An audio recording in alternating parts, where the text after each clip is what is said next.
Mana yang utama sebagai ibu rumah tangga pada akhir Ramadan, beritikaf atau menyiapkan kebutuhan hari raya, Ustaz?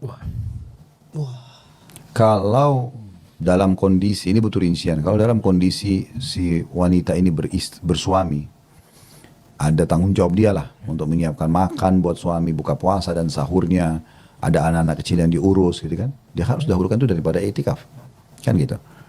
Nah termasuk dalamnya adalah masalah Idul Fitri, misalnya kasus dia harus mempersiapkan makanan karena akan ada tamu, ada silaturahmi, sudah itu kewajiban dia. Itikaf hukumnya sunnah, melayani keluarga, suami, anak, tamu kan wajib kan gitu. Ya tentu saja kita dahulukan ini kan gitu.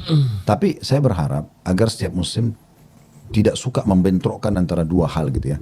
Selama dia antara dia sama Tuhannya Allah SWT mampu mengerjakan semua, kenapa tidak? Kenapa harus opsinya ini atau ini sih? Padahal sebenarnya dia bisa saja kerjain dua-duanya. Iktikaf itu maksimalnya mulai dari 20 Ramadan, berarti malam 21 sampai selesai sholat Idul Fitri. Tapi kalau orang tidak mampu, dia cuma mampu 2 hari, 3 hari, dia cuma mampu di malam-malam ganjil, dia cuma mampu antara maghrib isya, dia niatkan iktikaf. Karena masa iktikaf itu kan mengikat diri di masjid walaupun beberapa saat. Itu semampunya dia, gitu kan. Dia bisa saja pilih hari-hari di mana dia bisa sama suami sama anaknya iktikaf, malam 27 kah, malam 25 kah misalnya, lalu dia ke masjid, cari masjid besar di kotanya, dia iktikaf malam itu, udah selebihnya dia aktivitas yang lain di hari-hari yang lain, itu kan juga bisa. Jadi tidak harus juga iktikaf. Makanya tadi kalau dibentrokin iktikaf, berarti yang dia fahamin mungkin ini harus lengkap 10 hari dengan persiapan untuk misalnya melayani suami, anak, segala macam di Idul Fitri. Ini tentu saja dia harus dahulukan yang wajib bagi dia.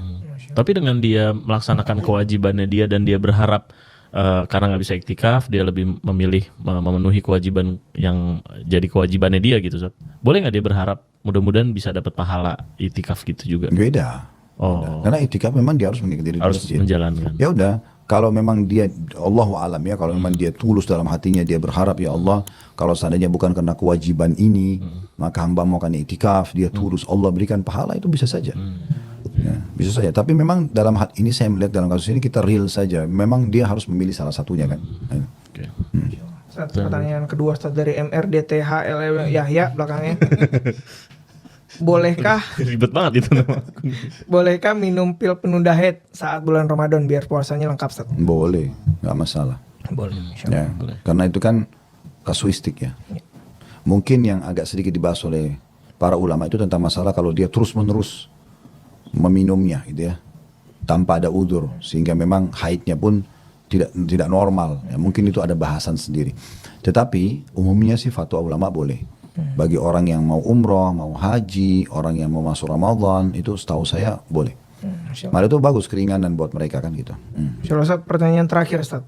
Ini dari Silva_Firnanda.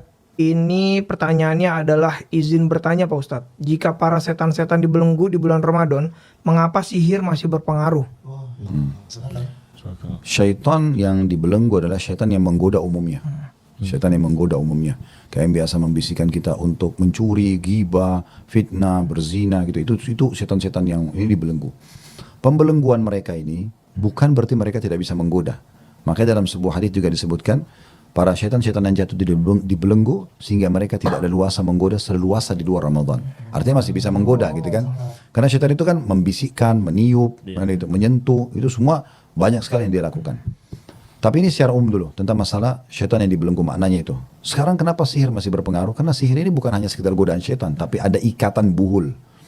Nah ikatan buhul ini seperti foto diambil, diikat, dimantrain. Nah itu kan memang untuk melepaskan sihir, itu harus temukan buhulnya, kan gitu. Kalau orang temukan buhulnya, kemudian dimusnahkan, maka sihirnya akan lepas.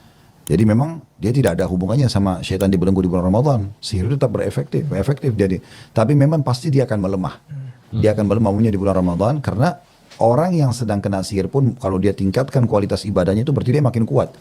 Ibarat seseorang lagi diserang oleh musuh tapi dia punya benteng yang kuat. Dia punya baju besi, dia punya perisai. Jadi walaupun diserang itu dia masih bisa nangkis segala macam. Nah seperti itu orang kalau kuat ibadahnya. Sehingga serangan-serangan itu mungkin ada efek kayak misalnya orang pegang perisai dihantam dengan pedang.